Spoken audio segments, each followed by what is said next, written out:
अनजान महिला भक्त एक मशहूर चमत्कारी बाबा से मिलने आई। बाबा जी, मुझे अपने पति के स्वास्थ्य की चिंता है।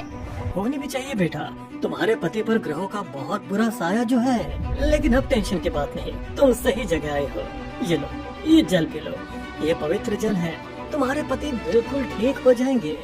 दोस्तों, ये थे खुद को गॉडमैन बाबा कहने वाले अशोक खरात, नासिक के सबसे मशहूर या कहें बदनाम ज्योतिषी, अंक शास्त्री और मंदिर ट्रस्टी। तो अब जैसे ही उस महिला ने वो जल पिया, उसे कुछ अजीब सा लगने लगा। उसकी आंखें भर आई, दिमाग सुन्न हो गया और उसके होश उड़ने लगे। बता दें, इस गॉडमैन ने अपनी इमेज बनाने का भी पूरा बंदोबस्त कर रखा था। इन्होंने केंद्रीय मंत्री अमित शाह, उस वक्त के मुख्यमंत्री एकनाथ शिंदे और तब के उप मुख्यमंत्री देवेंद्र फडणवीस के साथ कई तस्वीरें जो खिंचवाई थी और यही बनी उनकी पब्लिक में इमेज का जरिया। इस तरफ जब उस बेचारी महिला ने जल पिया और उसने बोलने की कोशिश की तो उसके मुंह से आवाज नहीं निकली और उसे समझ नहीं आ रहा था कि उसके साथ हो क्या रहा है। थोड़ी देर बाद ये ज्योतिषी गॉडमैन, जो कि बाबा के खाल में एक राक्षस था, उसने अपना असली रंग दिखाया और उस बेचारी महिला का यौन शोषण किया।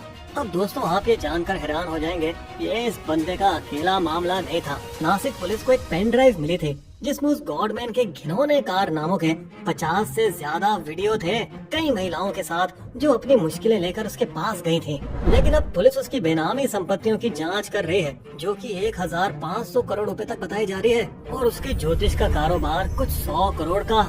और सबसे अचंभव की बात तो ये सामने आई कि महाराष्ट्र महिला आयोग की चेयरवुमन इसी गॉडमैन के मंदिर की सदस्य थी, रूपाली चाकणकर। तो वैसे दोस्तों, आपने बॉबी देओल की वेब सीरीज आश्रम तो जरूर देखी होगी ना, जो कि ऐसे ठग बाबा की कहानी थी जो लोगों की आस्था का फायदा उठाकर अपना साम्राज्य खड़ा कर रहा था। और आपने ये सोचा होगा कि ये सब तो सिर्फ वेब सीरीजों में ही होता है, पर नहीं, ऐसा असलियत में नासिक में भी हो रहा था, सबकी आंखों के सामने सालों तक। और आज हम आपको बताएंगे इस ठग बाबा की पूरी कहानी, एक गरीब गांव के लड़के से लेकर उसके गैर कानूनी साम्राज्य के खत्म होने तक की पूरी दास्तां। अब चलिए थोड़ा पीछे, 1970 के दशक में कहंडलवाड़ी गांव, सिन्नर तालुका, नासिक जिला। अशोक कुमार एकनाथ खरात पला बड़ा तो एक गरीब किसान परिवार में था, मगर उसने छोटी मोटी चोरियां करके गुजारा किया। फिर 10वीं में फेल होने के बाद बाप से ऐसा तमाचा पड़ा कि वो थोड़े से पैसे लेकर घर से भाग गया, कहीं गायब हो गया और ना किसी को पता था वो कहाँ गया, ना ही किसी ने ढूंढने की जरूरत करी। लेकिन फिर ये गांव का चोर लौंडा 1990 के दशक की शुरुआत में वापस आ गया। हाँ दोस्तों, नाकाम नहीं, पैसे, जीप, शेखी भरी कहानियों के साथ। माँ, मैं मर्चेंट नेवी में लंबे समय तक रहा था, 154 देशों की सैर की है मैंने और आज मैं कैप्टन हूँ। मजे की बात तो ये दोस्तों कि इस कहानी की किसी ने जांच नहीं की और इसके गांव वाले, जो कि आधे हैरान आधे मूर्ख बने हुए थे, वो तो बस इसकी शान और शौकत और पैसों को देखते रहे और इसे एक नाम दे दिया, अरे ये तो हमारा हांगकांग रिटर्न कैप्टन है। अब ये कैप्टन अपनी रोमांचक कहानी और लालसा को लेकर कहाँ जाते, सीधे नासिक शहर। सिर्फ इसलिए नहीं कि वो पास में था, बल्कि इसलिए कि ये शहर वो शहर था जहाँ हजारों श्रद्धालु अपनी असली तकलीफों का हल ढूंढने आते हैं। और लगता है इसने उनकी उन्हीं भावनाओं का फायदा उठाने की ठान ली थी।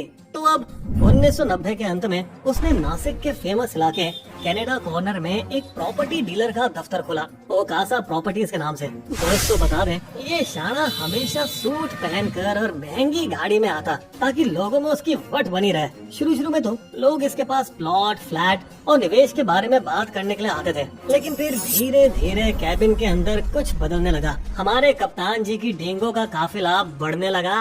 मैं 100 से ज्यादा देश देख चुका हूँ जहाँ मैं ज्योतिष, अंकशास्त्र और ब्रह्मांड का खास जानकार बना, और अब वो इस जानकारी को रियल एस्टेट की सलाह के साथ बांटने लगे। देखो, संपत्ति पर अशुभ ग्रहों का प्रभाव है, लेकिन अगर आप ये अनुष्ठान करेंगे और ये पत्थर पहनेंगे तो सौदे में आपके पैसे ही पैसे हैं। अब दोस्तों, इसे आप या तो महज इत्तेफाक समझिए या इस इंसान की थोड़ी बहुत मेहनत कि इसकी कुछ भविष्यवाणियाँ सच निकली। बस तो लोगों में भरोसा इतना बढ़ गया कि अब महंगी गाड़ियों वाले क्लाइंट्स भी उसके दफ्तर के बाहर लाइनें लगाने लगे, जो उन दिनों इस ढोंगी के साथ के एक मीटिंग के लिए 10,000 रुपए देते थे, जो कि 2 दशक पहले बहुत ही बड़ी रकम थी। मतलब हमारे कैप्टन बाबा की इतनी मांग बढ़ गई कि इनसे मिलने के लिए कई दिनों तक की वेटिंग लिस्ट लगने लगी। और दोस्तों इसका सबसे बड़ा मार्केटिंग हथियार बना वेटिंग रूम की फुसफुसाहट, जहां बेचैन लोग घंटों बैठकर अपने टर्न का इंतजार किया करते थे। कैप्टन ने बोला था इस महीने कुछ बुरा होगा, और हुआ भी। मेरे बेटे की तो नौकरी वापस आ गई उसके कहने के बाद, और मेरी बेटी की तो शादी तक तय हो गई, बिल्कुल उसी दिन जो उन्होंने बताया था। अब 2008 से 9 के बीच कनाडा कॉर्नर का कैबिन हमारे कैप्टन जी के लिए छोटा पड़ने लगा, और इसीलिए इस लालची बंदे ने सिन्नर तालुका के मिरगांव के एक पहाड़ी पर बनाया ईशानेश्वर महादेव मंदिर। और ये ट्रस्ट उसने खुद संस्थापक और खुद अध्यक्ष बन के बनाया, जहाँ सिर्फ पूजा पाठ ही नहीं बल्कि जमीन और चढ़ावे पर भी उसका कब्जा था। फिर मार्च 2018 में तो महाराष्ट्र सरकार ने इस मंदिर के लिए 1.5 करोड़ रुपए की मंजूरी भी दे दी, जो कि उस साल के नासिक के सभी धार्मिक प्रोजेक्टों में से सबसे ज्यादा थी। पर आखिर कैसे, सिस्टम के अंदर ये करवाया किसने? दोस्तों इस सवाल का जवाब तो जांच करने वाले आज भी ढूंढ रहे हैं। खैर, अब हमारे कैप्टन सही मायनों में जैसे इच्छाधारी गॉड मैन बन चुके थे। ये तंत्र मंत्र और वशीकरण से साधारण पत्थरों और बीजों पर झूठे मूठे मंत्र करता था, और फिर उन सस्ती चीजों को पवित्र वस्तुएं बताकर 10,000 से 1 लाख तक में बेचता था। दोस्तों इसने तो तुर्की देश के एक शहद को रहस्यमय और जवानी लौटाने वाला अमृत बताकर 15 लाख रुपए किलो तक में बेचा। जाओ बच्चा, आज रात तुम्हारी बीवी बहुत खुश होगी।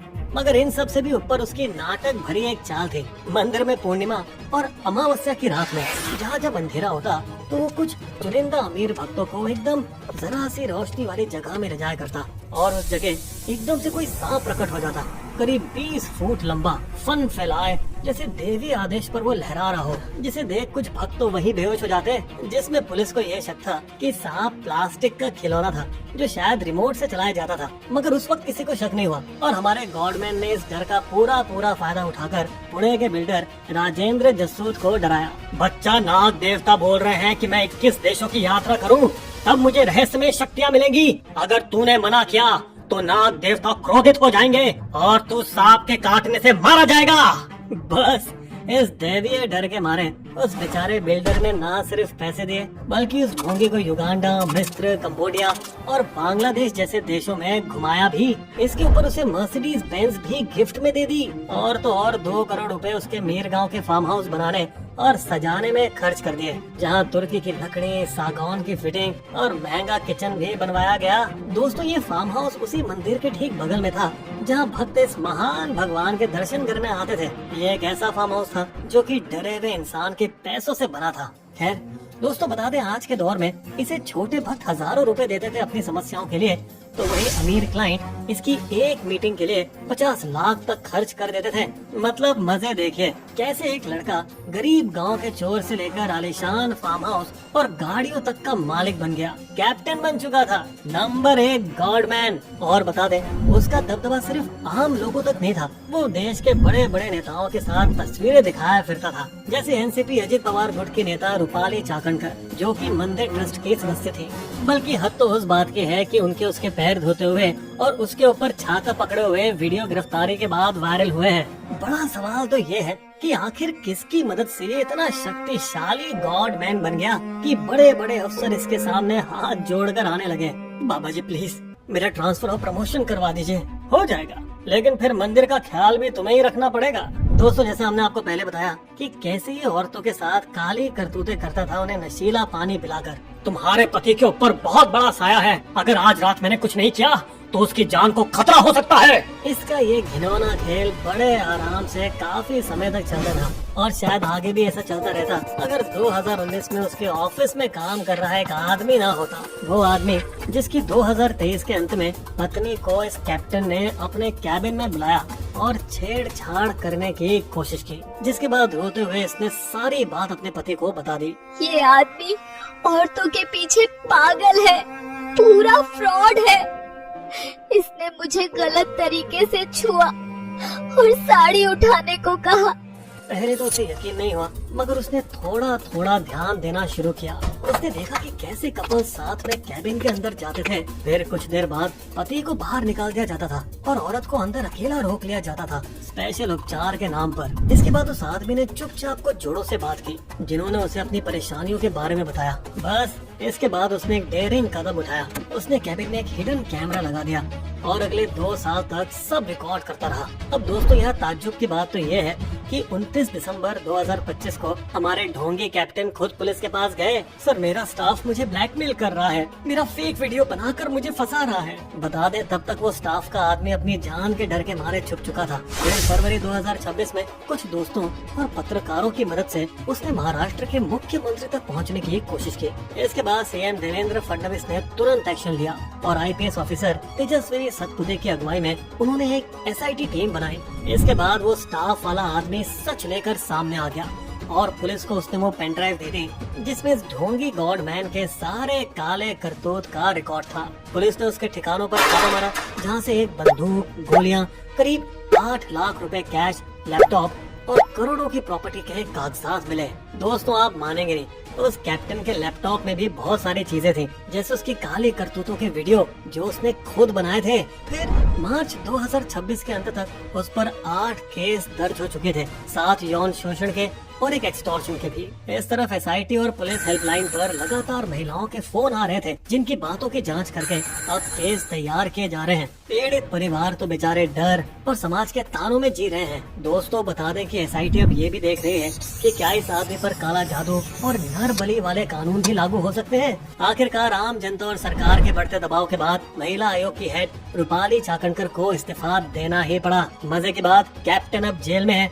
और कानून की हिरासत में है। बहरहाल ये सोचकर दिल तो दुखता है कि इस पाखंडी ने कैसे लोगों की धार्मिक आस्था और विश्वास का इस तरह खिलवाड़ किया। लेकिन इससे भी बड़ा सवाल तो ये है कि अमीर और पढ़े लिखे लोग भी ऐसे ठगों के जाल में कैसे फंस जाते हैं। अंत में दोस्तों हम ये पूछते हैं कि आखिर नासिक में हो क्या रहा है। बस अभी कुछ ही समय पहले टीसीएस बीपीओ के अंदर पुलिस ने 1 महीने तक अंडरकवर ऑपरेशन चलाया और यौन शोषण, जबरदस्ती और जबरन धार्मिक दबाव के एक बड़े घोटाले का पर्दाफाश किया, जिसे कुछ लोगों ने कहा है कॉर्पोरेट जिहाद। हम आने वाले हफ्तों में इस पर भी जरूर वीडियो डालेंगे। बिस्बो की शायरी, ढोंगी बाबा एक है, नाम है अशोक कुमार, महिलाओं को फंसाकर करता था व्यभिचार, लेकिन धर्म का नाम वो करता रहा धर्म, पड़ा हुआ अब जेल में भोग रहा है कर्म। हमारे वीडियो कंटेंट के सोर्सेस आपको डिस्क्रिप्शन में मिल जाएंगे।